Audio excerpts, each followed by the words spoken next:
So Amazon's Rings of Power is out. We are now 3 episodes and 2 weeks into this very expensive venture Jeff Bezos decided to thrust into the world. And so far, when we consider how it's gone, I'd say it's like fine. I do know that in a lot of my recent opinions, I have equivocated a lot, and I'm going to equivocate here. There's lots that this show does really well, and there's lots that is kind of stupid, or not so well organized. I'll just get those out the way first, because I think they can actually be summed up in a few sentences, and then we can get into the depth of what it actually does really well. Because I prefer talking about that, because I am a positive person. So firstly, the action is not filmed well. There have been 3 sort of major action scenes in the first 3 episodes. One with Galadriel and a bunch of elves fighting a troll, one with a mom and her son fighting an orc, and one with a group of elf prisoners fighting some orcs and their pet warg.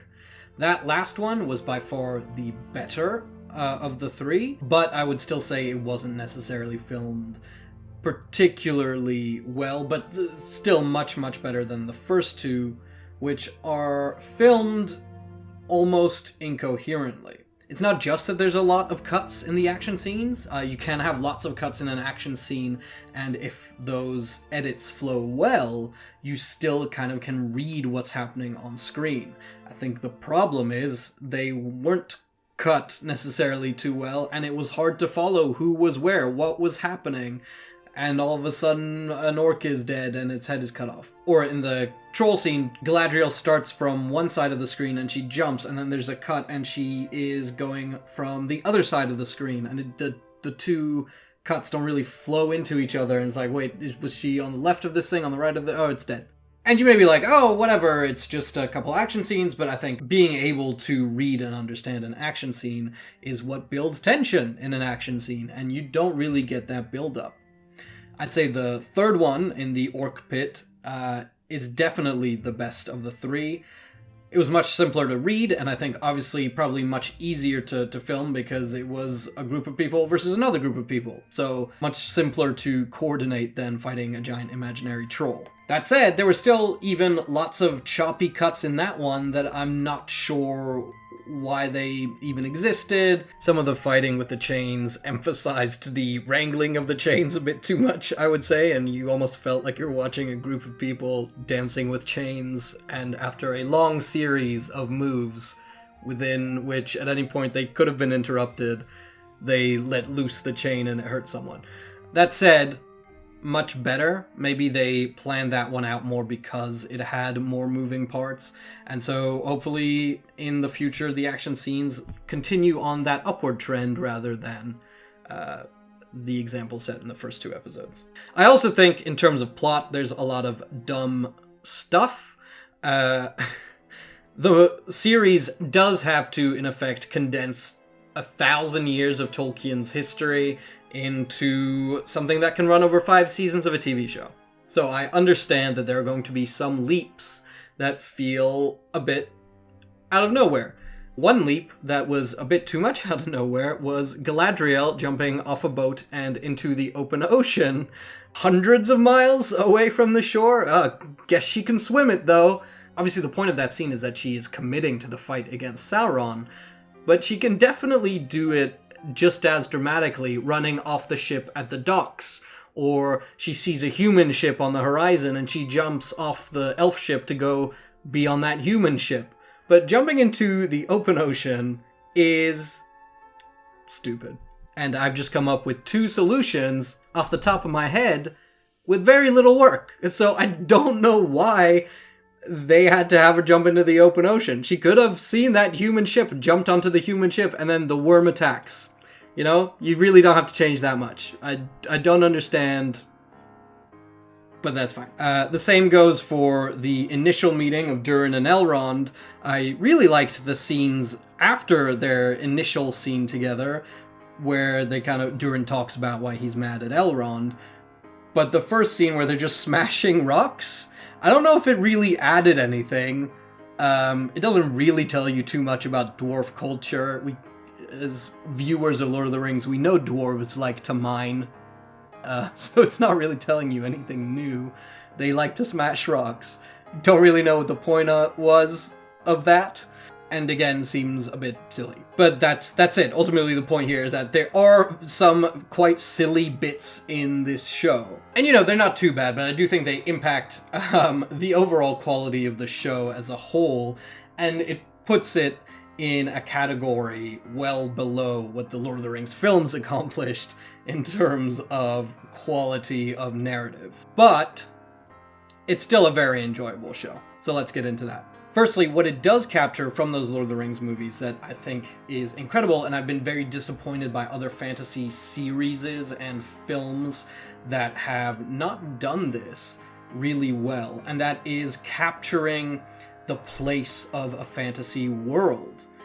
So much of Peter Jackson's movies, and especially in the extended editions, was just scenes immersing you in the world, letting long landscape shots showcasing the beauty of Middle-earth just happen, giving those time to breathe, having characters wander around Rivendell, having Gandalf ride his horse through Minas Tirith, and you kind of track that horse as it goes up every different level until he reaches the top. Stuff like that really immersed you in the world, and it's something the show has done incredibly well.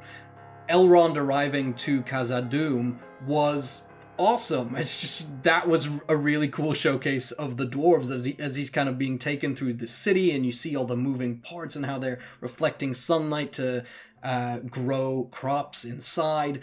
It was rad. Same with the Harfoots. There's a lot of the Harfoot plot. Obviously it all revolves around the stranger, but a lot of it is just showcasing that hobbit life that we have come to know and love before they've settled down and are not nomadic. But, you know, they still love good food, they still love good cheer and having a party, and you get all of that, and they gossip about each other. And that isn't stuff you necessarily need to add to a show or a story, but the fact that it includes it shows that dedication to building out the world and letting you live in it, which is fantastic. What I also really love is that we are getting a glimpse at all of these places that we know from the Lord of the Rings are doomed to fall. Numenor falls, Khazad-dûm falls, Sauron forges the rings and rises again, and boy, that Southlands sure doesn't stay green for long. That's a really cool take for the show, because ultimately, the world of the Lord of the Rings trilogy is almost post-apocalyptic. It's these cultures and peoples who live in a world that has suffered massive scarring through these wars led in the name of Morgoth and Sauron. And so right now, we're seeing a lot of what were ruins in those movies and in those books, and are still at the height, still at their peak, especially with somewhere like Numenor. And they are obviously not going to be that way at the end of the show. And that's really great. It's like an impending disaster movie, and you just don't want it to unravel, but you are also excited to see how it all unravels. And that gets us into Sauron and the mystery this show is building about who is Sauron.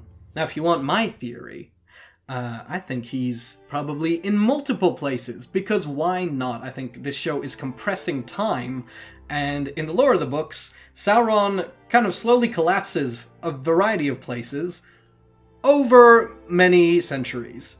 This show can't go over many centuries because a lot of its characters are humans who don't live that long. So maybe Sauron is in multiple places.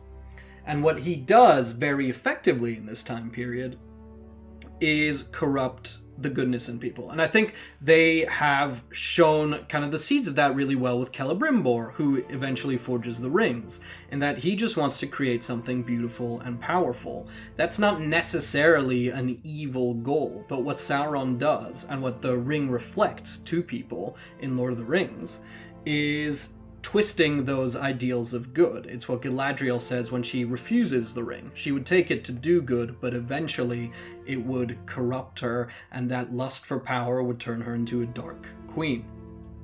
And effectively, that is the voice of Sauron. He doesn't do much himself until he has the One Ring, and then it's kind of open war. I probably would guess the first few seasons of this show, it will be whoever Sauron is, whether he's one person or in multiple places, slowly kind of twisting these good ideas that people have. In Khazad-dûm, with Celebrimbor, with the humans in the south, he's going to slowly twist them into doing the wrong thing, but having started from wanting to do the right thing. I think that's going to be really cool.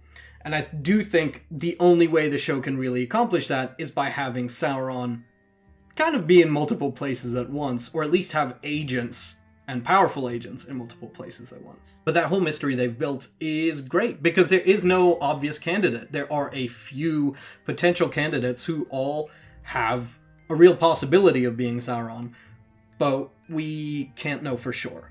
And building that mystery, as well as having the stranger fall out of the sky, and he sort of evokes Gandalf, but he also evokes something darker. Having that mystery pull us through the show as they have to world build a lot is really great, because it's what keeps us coming back as we get to know all of the characters and the places. And eventually in later seasons, they don't need the mystery anymore because it's not about the mystery, the world is built, we know everything, it's about how does this world collapse. And that's the plot. But so I think it's really, really great that they have these two mysteries pulling us through this first season of who is Sauron, where is he, and who is this man that fell out of the sky. It's something I cover in my How to Start a Series video from a few years ago. Shameless self-plug. But I think if you are starting a world where you need to do a lot of world building, the best thing you can do in a story is build a mystery in it, because that, while you're explaining to people like, oh yes, this is the kingdom of the elves, and my father's father planted that tree, and its seeds grow within our spirit. While you're talking about that, you can also still have a sort of narrative thrust of like, but who's this guy? Lastly, I do think the characters overall are really well done. The show is taking its time in introducing them to us and kind of showing us their internal worlds. You, through the first episode, get Galadriel pretty quickly. In the second one, it really showcases Elrond and his skills and what he's able to do, as well as Durin. It really builds up these characters and takes its time. We get to Numenor only in episode 3, and that episode is dedicated to building out the characters there and their worlds and what they're struggling with.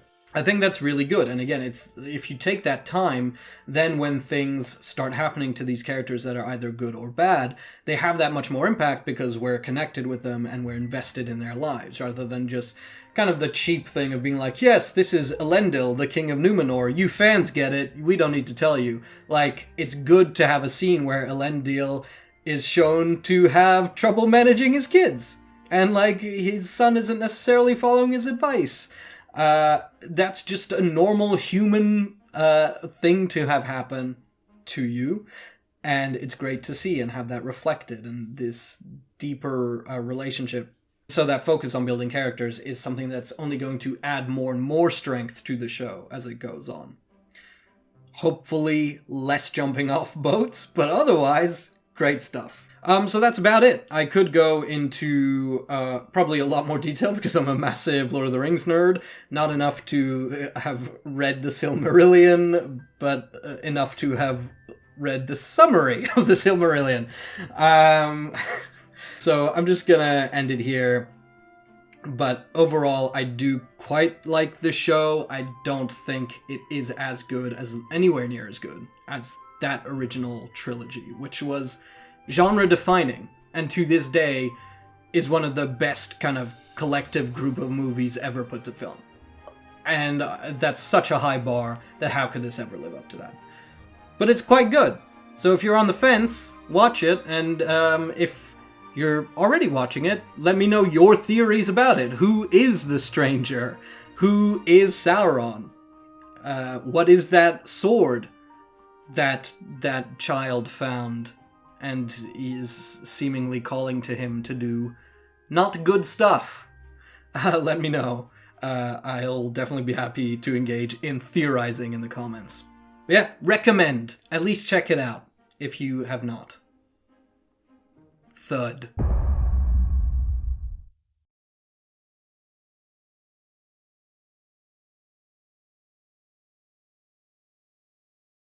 Just a little epilogue here. There has been a lot of... I didn't want to talk about this in my review of the show because it hasn't impacted my enjoyment of it in any way. But there's a lot of online discourse from, again, just always a white man with a neck beard. But of people who can't handle how diverse the show is. Or how Galadriel is a woman who has drive and passion and is going to follow that drive and passion. Or they complain she's a warrior. Galadriel isn't one of these most powerful beings in the Lord of the Rings universe, and you're complaining she's a powerful warrior? Oh my god. Anyway, here's the thing. If you're one of those people who is taken out of the show by the fact that not everyone is white, or that women have agency, those things shouldn't impact your enjoyment of the show. And if they do, I think maybe you need to ask yourself why it is that they do. This is a fantasy series full of fantastical creatures and races and elements and magic. And I think it's pretty great that we get to reflect our current modern world in that world. I think it's great that that opens the door for new people to see themselves, or people who were fans of Lord of the Rings before but who didn't really see themselves in any of the characters, to really see themselves in those characters.